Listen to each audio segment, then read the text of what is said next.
प्रिय विद्यार्थियों, कक्षा 10 हिंदी व्यावहारिक व्याकरण के अंतर्गत आज हम द्विगु समास और कर्मधारय समास के बारे में इस वीडियो में चर्चा करने वाले हैं। तो विद्यार्थियों, पहले समास के रूप में देखते हैं द्विगु समास। आखिर क्या पहचान है इसकी, किस प्रकार से हम पहचानेंगे कि इसमें द्विगु समास है और क्या क्या उदाहरण द्विगु समास के प्रमुख उदाहरण हो सकते हैं, उनके बारे में देखेंगे। विद्यार्थियों, यहाँ जब द्विगु समास का नाम आता है तो संख्यावाची शब्द आपके दिमाग में आना चाहिए, क्योंकि यदि जिस समासिक पद में प्रथम जो पद है अर्थ की पूर्व जो पद है वो संख्यावाची हो सकता है या उत्तर पद संख्यावाची हो सकता है। बहुत से जो संख्यावाची जो शब्द होते हैं उनमें बहुब्रीहि समास भी हो सकता है। तो यहाँ जैसे चतुर्भुज लेते हैं,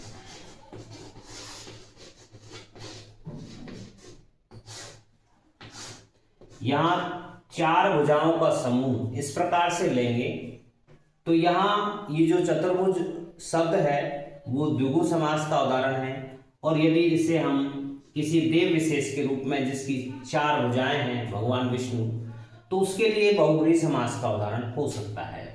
तो कुछ समानताएं हैं, उनका भी ध्यान रखेंगे। तो देखते हैं इसके उदाहरणों को। समस्त पद के रूप में हम देखते हैं नवरत्न, 9 रत्नों का समूह।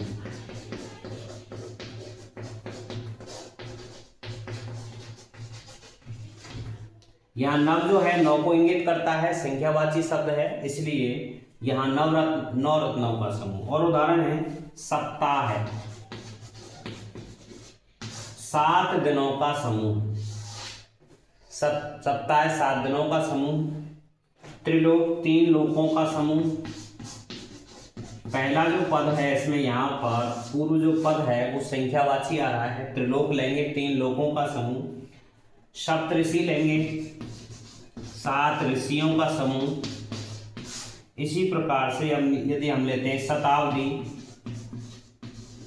तो शत यानी 100 अब्दों का समूह।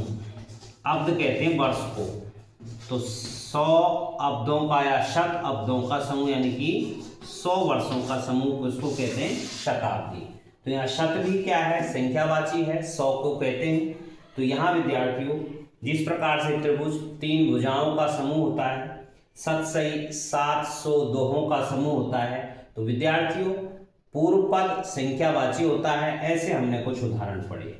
अब यहाँ बताया भी गया है कि कई बार ऐसे उदाहरण आते हैं जिनमें पूर्व पद संख्यावाची न होकर के जो उत्तर पद है अर्थात बाद वाला जो पद है कई बार वो संख्यावाची होता है, उसी कारण वह द्विगु समास का उदाहरण बन जाता है। जैसे उदाहरण लेते हैं पक्षद्वय।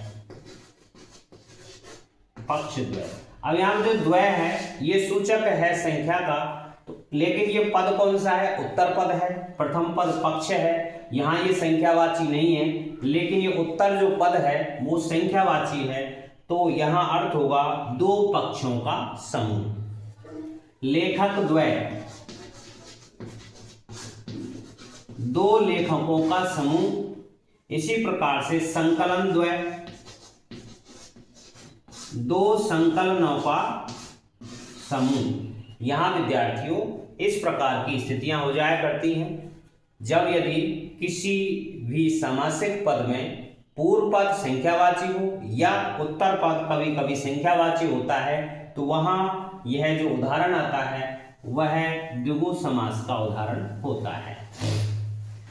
ये सामान्य जानकारी थी इस द्विगु समास की। आगे बढ़ते हैं। बहुब्रीहि समास के अंतर्गत बहुत ही प्रमुख समास माना जाता है और बड़ी बड़ी कंपटीशन एग्जाम में इसके उदाहरण देखने को मिलते हैं। इसमें विद्यार्थियों आवश्यकता रहती है उस चीज की कि आपको कितने जो शब्दावली है वो याद है, पर्यायवाची कितने याद हैं, देवों से संबंधित जो पर्यायवाची हैं अक्सर इसमें आ जाया करते हैं, वो उदाहरण इसके हुआ करते हैं। तो विद्यार्थियों यहाँ बहुब्रीहि समास जो होता है उसमें देखते हैं कि यहाँ पूर्व पद जो है और उत्तर पद है वो दोनों ही गौण होते हैं, प्रमुख नहीं होते। पूर्व पद भी और उत्तर पद भी दोनों ही गौण होते हैं, लेकिन इसमें अन्य पद प्रधान होता है। दोनों ही पद गौण होते हैं, अर्थात यहां पर पूर्व पद और उत्तर पद में से कोई सा पद जो है वो प्रमुख नहीं होता, प्रधान नहीं होता, और जो अन्य पद होता है अलग से ही वो प्रधान रूप लेता है। और यहां दोनों पदों के, पूर्व पद और उत्तर पद, इन दोनों पदों के शाब्दिक अर्थ को, यानी कि इनके जो शब्दों का जो अर्थ होता है उस शाब्दिक अर्थ को जोड़कर एक नया अर्थ निकाला जाता है, वही बहुव्रीहि समास का उदाहरण बनता है। और अन्य पद उस प्रकार से विद्यार्थियों प्रमुखता लेता है। यहाँ जितने भी पौराणिक पात्रों के पर्यायवाची हैं और सांसारिक वस्तुओं के पर्यायवाची हैं वो उदाहरण होते हैं बहुव्रीहि समास के। और एक बात प्रमुख ये भी है कि यदि दो शब्दों से मिलकर जब ये बनते हैं तो यहाँ बहुव्रीहि समास आ जाता है। पौराणिक पात्र, सांसारिक पात्र, उनका शाब्दिक अर्थ मिला करके एक अन्य अर्थ जब निकलता है तो वहाँ बहुव्रीहि समास आ जाता है। जैसे लेंगे हम घनश्याम। अब आपको बताएं विद्यार्थियों, श्री कृष्ण के लिए ये जो शब्द है काम में लिया जाता है। अब यहाँ दो शब्द हैं, ना तो ये प्रमुख है ना ये प्रमुख है। यहाँ घन यानी कि बादल, श्याम यानी काला यानी कि काले बादल, लेकिन इन दोनों के अर्थ से, दोनों का अर्थ मिला करके जब एक नया शब्द बनता है घनश्याम, जो नाम पड़ गया है कृष्ण का, तो ये कृष्ण के लिए आया है। तो इसका जो संधि विग्रह करेंगे, समास विग्रह करेंगे सॉरी, तो वो होगा बादल जैसा काला, अर्थात कृष्ण। आगे लेंगे नीलकंठ। नीला है कंठ जिसका वह, अर्थात शिव। दशानन, दश है आनंद जिसके, अर्थात रावण। गजानन, गज के समान आनंद वाला, यानी कि हाथी के समान आनंद वाला, अर्थात गणेश। त्रिलोचन, तीन है लोचन जिसके, तीन है नेत्र जिसके, अर्थात शिव। हंसवाहिनी, हंस है वाहन जिसका, अर्थात मां सरस्वती। महावीर, महान है जो वीर, अर्थात हनुमान। दिगंबर, दिशा ही है जिनके वस्त्र, अर्थात शिव। चतुर्भुज, चार भुजाएं हैं जिनकी, अर्थात विष्णु। तो विद्यार्थियों, पौराणिक पात्रों के नाम जब आते हैं पर्यायवाची आप जितने याद रख सको उतने अच्छे हैं। इन बहुव्रीहि समास के उदाहरण याद रखने के लिए आपको इन देवी देवताओं के आपको पर्यायवाची शब्द याद रखने हैं, और ये मिला करके, दोनों पदों को मिला करके जब नया अर्थ निकलता है तो यहाँ पर बहुव्रीहि समास आ जाता है। और भी लेते हैं उदाहरण इस प्रकार से। इसमें एक अलग से चीज और है, एक तो होते हैं ये पौराणिक पात्रों के नाम जो बहुव्रीहि समास के उदाहरण बनते हैं। एक पौराणिक पात्रों के अलावा विद्यार्थियों कुछ समासिक पद ऐसे हैं जो परंपरा से बहुव्रीहि समास के अंतर्गत गिने जाते हैं। सफेद पोश, अर्थात जिनके कपड़े कैसे सफेद। जो सफेद पोश शब्द है विद्यार्थियों वह नेता के लिए प्रयुक्त हुआ है।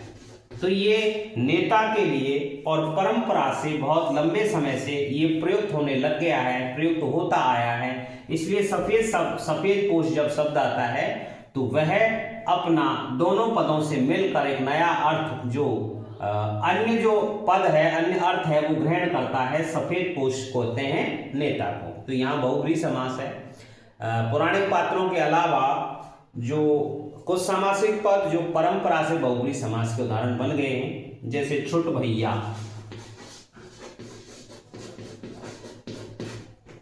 यहां ये भी नेता को कहते हैं। और है सिर दर्द। अब वैसे इसका सिर में दर्द जो होता है, लेकिन किसी झंझट या परेशानी जब होती है व्यक्ति को तो वो सिर दर्द के रूप में गिना जाता है। झंझट परेशानी के लिए प्रयुक्त होने वाला ये शब्द है, और दोनों मिलकर नए शब्द का निर्माण करेंगे। तो यहाँ झंझट या परेशानी से युक्त जो वातावरण होता है उसे सिर दर्द की स्थिति कहते हैं। तो ये सिर दर्द शब्द है वो बहुव्रीहि समास का उदाहरण है। महाजन, जो वणिक वर्ग है उसके लिए महाजन। विशेषण है यहाँ कर्मधारय समास जब देखते हैं तो विशेषण विशेष का भाव होता है, लेकिन जब ऐसी स्थिति आती है कि जहां पर इस प्रकार से जब ये अन्य अर्थ देने लग जाता है, महाजन जो प्रयुक्त हुआ है शब्द समाज में प्रयुक्त होता है, तो वहां वणिक वर्ग के लिए, व्यापारी वर्ग के लिए ये काम आता है। इसी प्रकार से हरिजन है, भक्त के लिए कहते हैं, एक समुदाय विशेष है, उसके लिए ये शब्द काम में आता है। इसी प्रकार से है टटपूंजिया। टटपूंजिया शब्द होता है जिसका दिवाला निकल गया हो, दिवालिया जिसको कहते हैं, उस टटपूंजिया जो शब्द है उसका अर्थ होता है दिवालियापन, निकल जाना अर्थात दिवालिया हो जाना।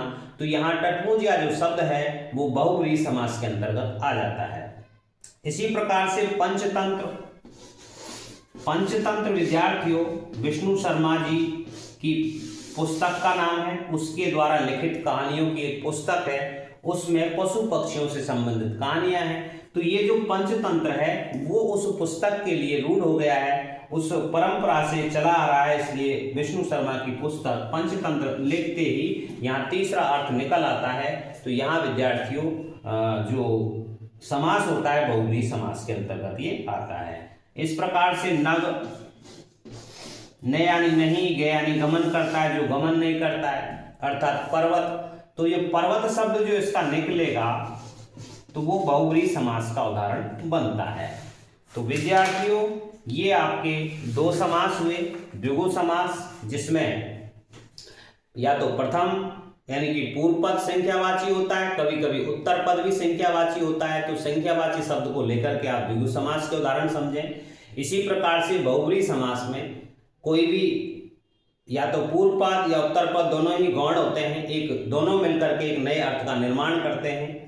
और ज़्यादातर ये जो स्थितियां होती हैं वो पौराणिक पात्रों में होती है, लेकिन कुछ जो परंपरा से चले आए हुए ऐसे शब्द हैं जो इस बहुब्रीहि समास के उदाहरण बनते हैं। तो प्रिय विद्यार्थियों आपको वीडियो कैसा लगा कमेंट्स के द्वारा बताएं, वीडियो को ज़्यादा से ज़्यादा शेयर करें। मिलते हैं अगले दो समासों के साथ जो कि कर्मधारय समास और तत्पुरुष समास के रूप में होंगे। तब तक के लिए धन्यवाद।